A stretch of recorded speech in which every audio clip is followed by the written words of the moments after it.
E conta para nós, Uli, porque, esse trajeto daqui até o Japão, né, é do outro lado do planeta. Como que é, assim, você vai, voo dom você vai com uma passagem de primeira classe ou vai num voo mais econômico? É confortável, não é? Como que é o lá dentro do avião em si? Porque eu imagino que é praticamente horas e horas dentro do avião e eu não sei o que Uhum. que tem para fazer tanto tempo assim.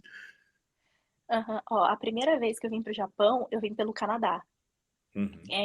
Se eu não me engano, precisava de visto já para poder fazer essa, essa baldeação, né? Como que fala? Quando você para para Seria como fosse escala, né? uma escala, isso. Isso, é a escala. E a gente veio pelo Canadá, então não demorou muito, que eu me lembro, não demorou muito. A segunda, acho que demorou umas 13 horas de viagem até o Canadá. Lá ficamos mais ou menos umas 4 horas, se eu não me engano, de escala. E depois a gente voou mais umas 10, 12 horas para o Japão e lá chegamos. A segunda vez que, quando eu voltei para o Brasil, a minha mãe ela tinha tirado o visto americano, porque a passagem era mais barata, justamente porque precisava do visto, e a viagem também era muito mais rápida. Demorava, acho que, 10 horas para sair de Tóquio para ir até chegar nos Estados Unidos. E lá a baldeação era rapidíssimo, acho que demorou 1, 2 horas no máximo, e a gente já estava pegando avião de novo, então era muito rápido. Essa é a terceira vez que eu estava voltando para o Japão. A gente veio pela Inglaterra, também não precisava de visto. E aí eu demorei umas 12 horas, fiquei fazendo 7 horas de escala lá. Fui para Tóquio, demorando mais umas 12 horas. De Tóquio, demorei mais umas 4 horas para pegar um avião doméstico que ia para essa outra província que eu trabalhei, que chamava Izumo, que é a província de Shimaniken. Interessante. E aí quando chega lá no Japão, assim, por você já estar indo com visto de trabalho, né, pode ser considerado um visto de trabalho? É um visto de É, trabalho. né.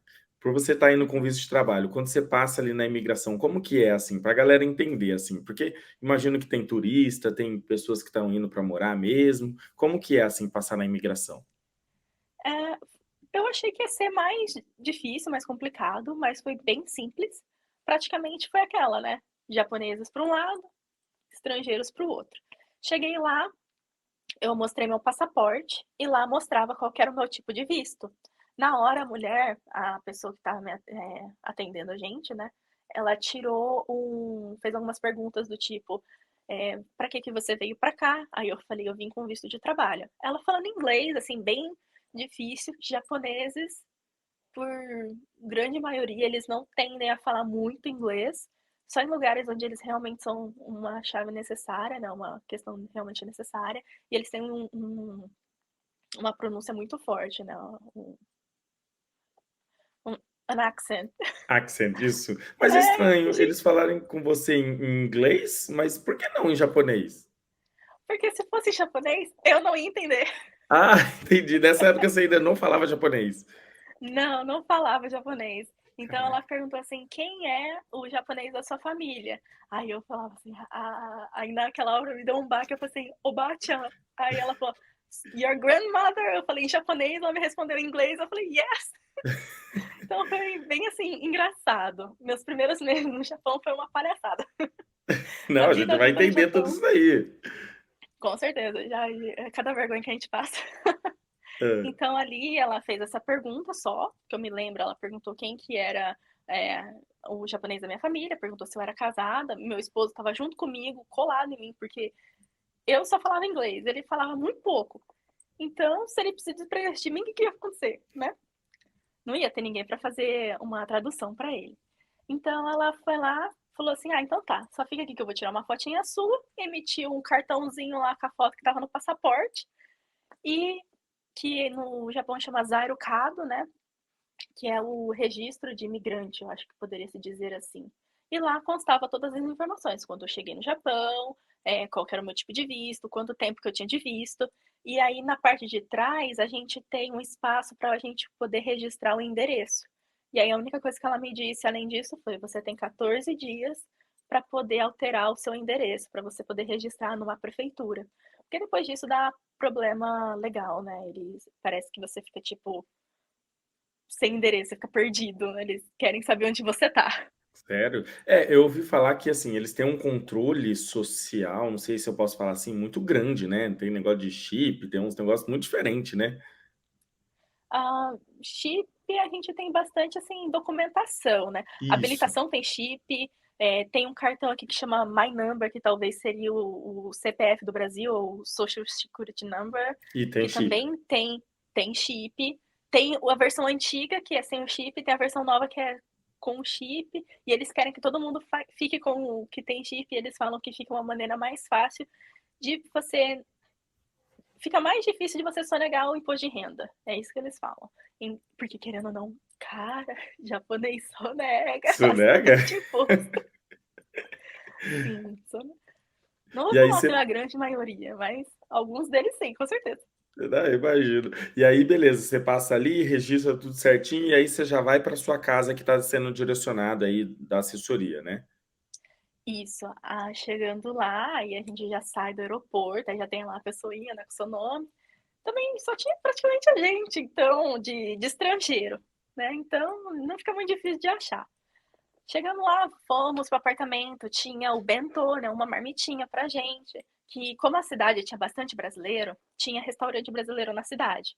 Então eles davam esse, tipo, um comitê de boas-vindas, né? Eles fizeram um kit que tinha prato, copo, talher, uma frigideira, sabe? Umas coisas assim, detergente, sabão em pó. Então, foi relativamente assim, ok chegar no Japão. Eles recebem bem, né? Depende do valor que você ganha por hora, né? E depende do seu tipo de trabalho. O salário mínimo geralmente é relacionado a trabalhos como no setor alimentício, que gira por mais ou menos. Eu acho que a província que paga menos, eu acho que é Tochigi, se eu não me engano, que fica mais ao sul do Japão, e seria algo entre 870 a 900 ienes, que hoje daria mais ou menos uns 8, 9 dólares por hora. É um Entendi. salário muito baixo, porque se você. Eu já trabalhei em Bentoyá, né? Que é essa linha de produção alimentícia. Eu trabalhava numa linha que montava lamen. Eu fazia miojo. Era isso que eu fazia. E eu trabalhava o mês inteiro, eu trabalhava 8 horas por dia, 5 dias, 6 dias por semana, e o meu salário dava tipo assim, 160 mil. Aí tinha que descontar o meu Shakai Hoken, que é ah, o imposto do Nenki, que é o seguro-desemprego, a aposentadoria e o plano de saúde.